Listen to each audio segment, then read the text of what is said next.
Hello everybody, let's do some integration problems. We'll solve 4 of them. These problems have squares in the denominator, so the differences or the sums. And before we even begin, let's just remind ourselves of some important identities that we're going to use. So the famous trigonometric identity of sine squared theta plus cosine squared theta is equal to 1. So this is an important identity that we're going to possibly be using. Another important one is that tan squared theta plus 1 is equal to sec squared theta. Remember that sec is the inverse, well, the reciprocal of cosine, 1 over cosine, and then some derivatives. So the derivative of tan theta, so d theta, d theta of tan theta, we need to remember that this is sec squared theta. And then the last one is the derivative of sec theta. So this one is sec theta tan theta. So let's just remember that we're going to use these 4 identities from time to time. So let's begin with the first problem. Question 1 is an indefinite integral, so it doesn't have any bounds. So let's see what happens there. So number 1. So it's the integral of x over the square root of x squared plus 4. Integral of x over the square root of x squared plus 4. Now the first thing we need to, don't forget the dx there. We can immediately quickly rewrite this as x squared plus 2 squared, because 4 is equal to 2 squared. And then this is x and dx. Now we have to do a substitution. So I do have another video about substitutions. So let's do a substitution, yeah? Let's say let u equal x squared plus 4. Then du, which is the differential or the derivative of u, will be 2x dx, and then of course plus 4, which is 0, so it's just that. And we see here we've got x dx, so we can write this as x dx is equal to 1/2 du.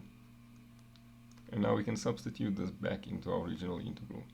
So the original integral becomes, so we add x dx on top, so that's now 1/2 du, and in the denominator we've got the square root of u. And then a little bit of simplification here, or let's write it like this. Let's take the half out of the integral, and then square root is to the power half, because it's in the denominator, it's to the power -1/2 du. And this is a straightforward integral in that we just, with integration, we increase the power by 1. Let me do all the steps. So this is 1/2 times u to the power -1/2 plus 1 all over -1/2 plus 1. And then this is just 1/2 times u to the power 1/2 over, well, that's over 1/2, so these cancel, and then you're just left with the square root of u. But then we mustn't forget to substitute back. So this is then equal to square root of x squared plus 4.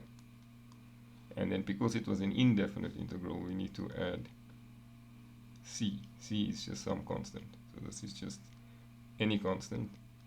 Don't forget, you must always have this constant. As a check, let's differentiate this answer. So I won't put the plus c because that's obviously not relevant. So this is x squared plus 4 all to the power half. What is the derivative of this? well, we have to use the chain rule. So the first thing is we bring the denominator down half. We keep the inner function the same, so x squared plus 4. And then we reduce the power by 1, so a half minus 1 becomes negative a half. And then we multiply by the derivative of the inner function. In this case, it will be 2x. So if we simplify this a bit, we get the half and the 2 will obviously cancel each other out. And then because this is a negative power, it will go into the denominator. So x squared plus 4 is in the denominator. Power half is a square root. And then on top we have our x. And this is exactly correct. So the answer is correct. And it was good that we double checked it. Okay, so let's go on to question 2. Problem 2 is a definite integral. So it goes from 0 to 2 dx over the square root of x squared plus 4. So it's a bit different from the previous example. Previous example we had x dx. Now we don't. So now we have to be a little bit more careful and maybe make use of those identities. So how about we do let x equal 2 tan theta. So this is quite interesting. Why is this interesting? Because then x squared will be 4 tan squared theta. And importantly as well, dx would be 2 sec squared theta d theta. So now when we substitute this in, what we're going to find is, in fact, before we substitute, let's ask ourselves, how do the bounds change? So when x is 0, this means 2 tan theta is 0. This implies tan theta is 0. So when is tangent 0? So we know tan theta is sine theta over cosine theta, and it will be 0 when sine theta is 0. So this just means theta is 0. So this bound doesn't change. What about when x is 2? So when x is equal to 2, we have 2 tan theta is equal to 2. So this means tan theta is equal to 1. So when is the tangent of theta equal to 1? Well, tangent is sine over cosine, so it means when sine and cosine are equal. And sine and cosine are equal when theta is pi over 4 radians. Pi over 4 radians is 45 degrees. We use radians.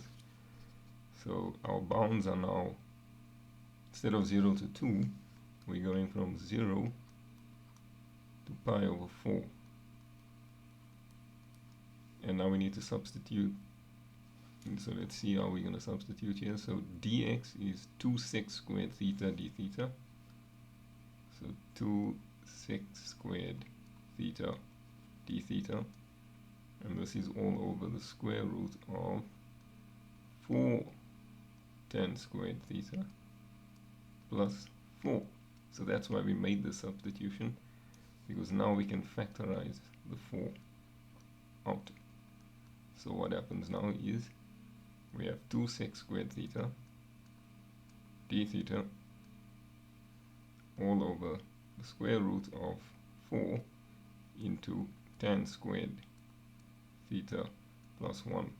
And remember, tan squared theta plus 1 is sec squared theta. So let's just continue factorizing. We'll do all the steps. Don't forget to write the bounds. So we have 2 sec squared theta d theta, and then of course the square root of 4 is 2 the square root of sec squared theta.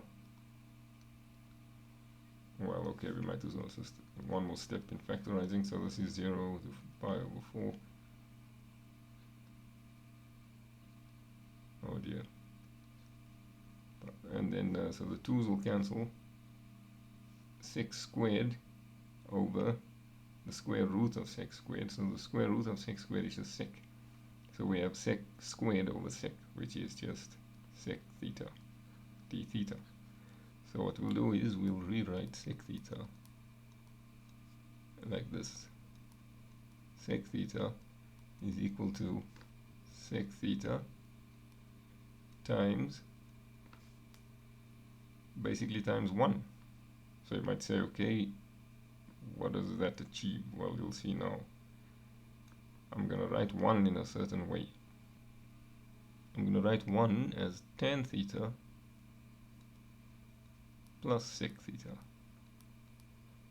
divided by tan theta plus sec theta. So this, they would cancel. So this is just a fancy way of doing this. Now why do we do this? Because it makes another substitution that we need to do. Very convenient. So let's make another substitution. Let u equal tan theta plus sec theta.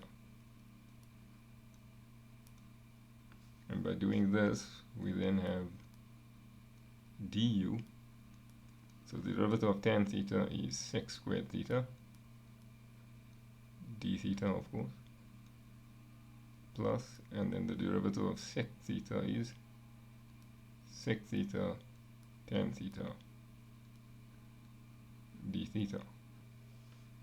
And we can just do a little bit of factorizing here, so we can write this as sec theta into sec theta plus tan theta d theta. Right, I just factored out the sec theta, the sec squared and sec theta there, so you just factorize that out, and then the d theta. So that means our integral, and let's just write it as an indefinite integral for now. We'll put the bounds in afterwards, because we don't want to get too confused here. So sec theta d theta can now be written as, in that fancy way that we wrote on top there, sec theta multiplied by tan theta plus sec theta d theta all over tan theta plus sec theta. Now let's put the u's in. So the top, the numerator becomes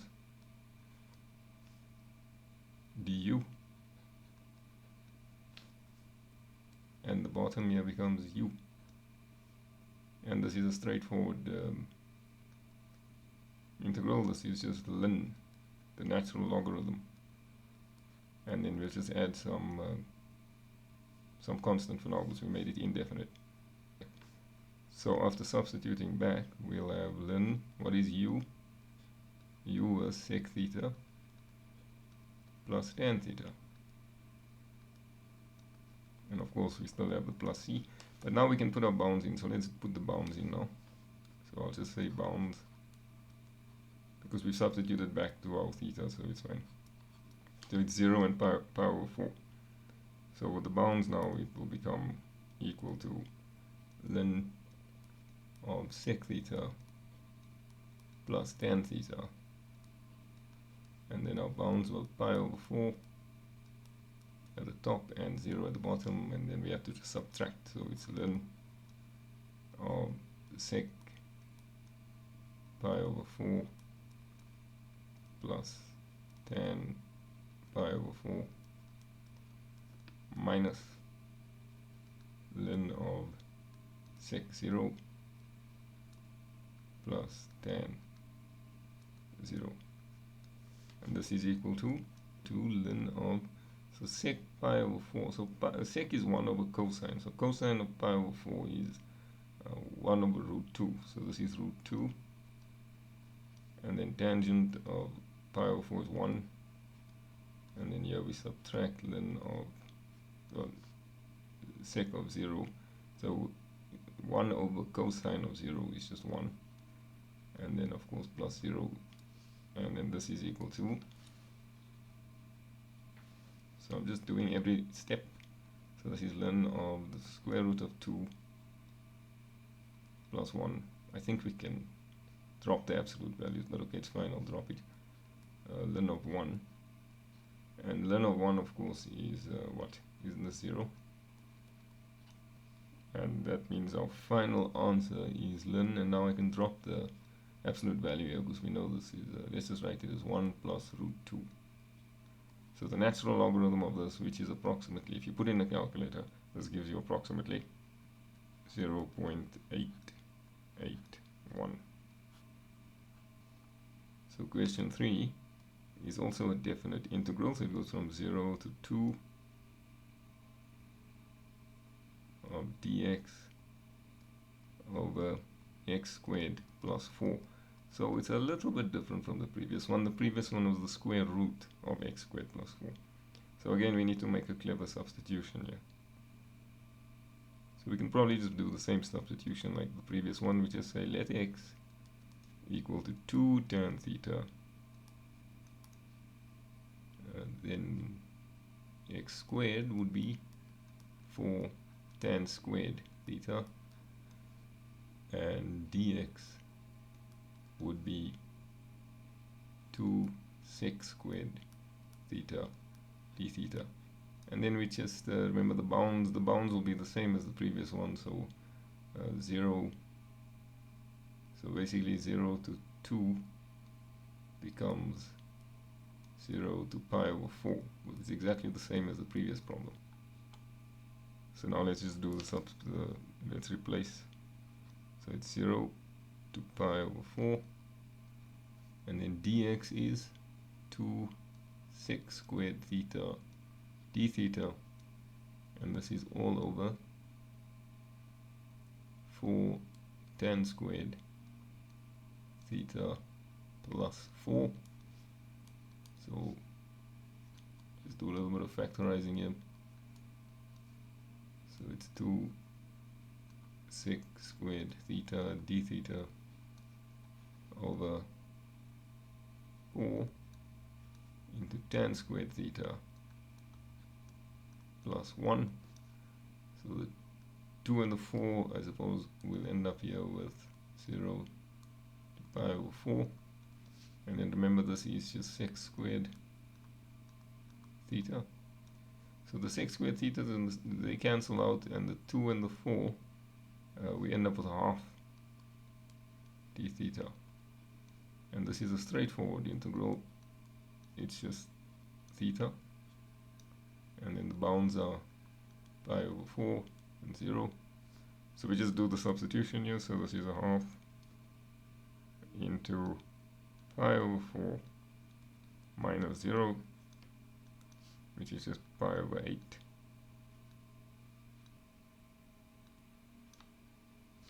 So this one is much easier than the previous one, but a lot of the work was done in the previous one, like with the substitution of the changing of the bounds and so on. So let's do one more, question 4, the last one. So the last one here, question 4, and this one here involves a minus in the denominator. So we go from 0 to 2 x plus 1 over the square root of 4 minus x squared.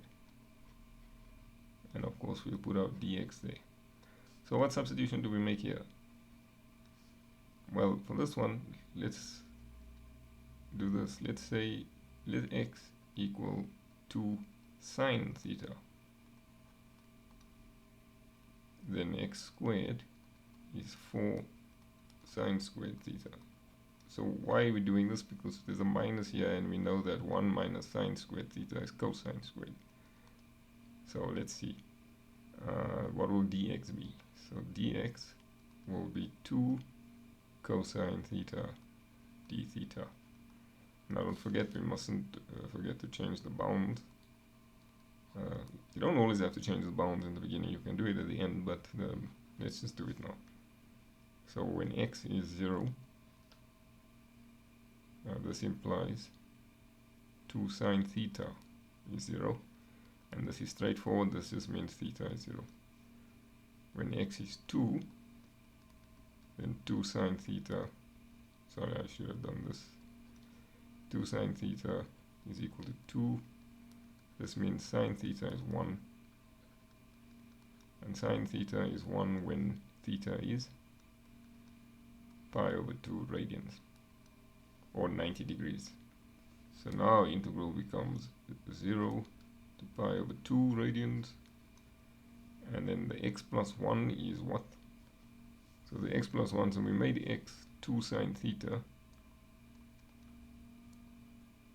and then of course we can't just let the 1 disappear, the 1 is still there. And then dx is, well, let's put this in brackets, the dx is 2 cosine theta d theta, and this is all over the square root of 4 minus 4 sine squared theta. So a very familiar pattern we're following here. We're going to factor the 4 out, so that's pi over 2. We probably should expand the numerator.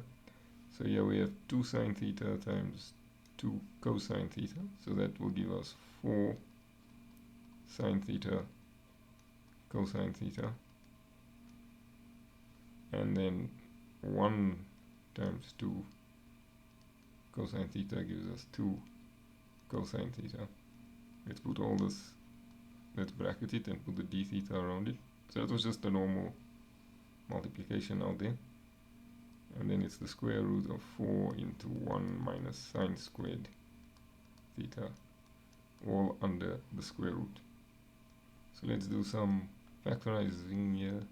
So the bounds are the same, 2 cosine theta in the numerator, so let's factor out 2 cosine theta, and then what's left in the bracket is 2 sine theta plus 1, and then don't forget the d theta over there. And then at the bottom, well, the square root of 4 is just 2, and 1 minus sine squared theta is cosine squared theta, and of course the square root of cosine squared theta is just cosine theta. So the square root of cosine theta will cancel with cosine theta, and the 2 will cancel with the 2. So we're left with integral of 0 to pi over 2. And let's split this, so it's 2 sine theta d theta plus the integral of 0 to pi over 2 1 d theta. So this should be fairly straightforward. Let's see if we can do this. So the integral of sine theta is negative cosine. Let's not forget that. So it's negative 2 cosine theta. Our bounds are pi over 2 and 0 plus, well, the integral of a constant, you just bring the theta there. Upper bound is pi over 2, lower bound is 0. And then let's just do some subtraction here. So this is cosine of pi over 2 minus cosine of 0 plus pi over 2 minus 0. So what's the cosine of pi over 2? Well, that's 0. And the cosine of, this is a 0, sorry, 0. And the cosine of 0 is 1. And then pi over 2 minus 0 is just pi over 2, so that should be fine. So a negative 2 times a negative 1 gives us a 2 plus pi over 2. And I'm sure this is fine, we can leave it in this form. And if you want to put it in the calculator, you get an approximate value, 3.571. But I don't think you need to do this, you could have just stopped here. Alright, well that's it. Thanks for watching, and let's see what happens next, what type of problems we'll solve next time. Okay, bye bye.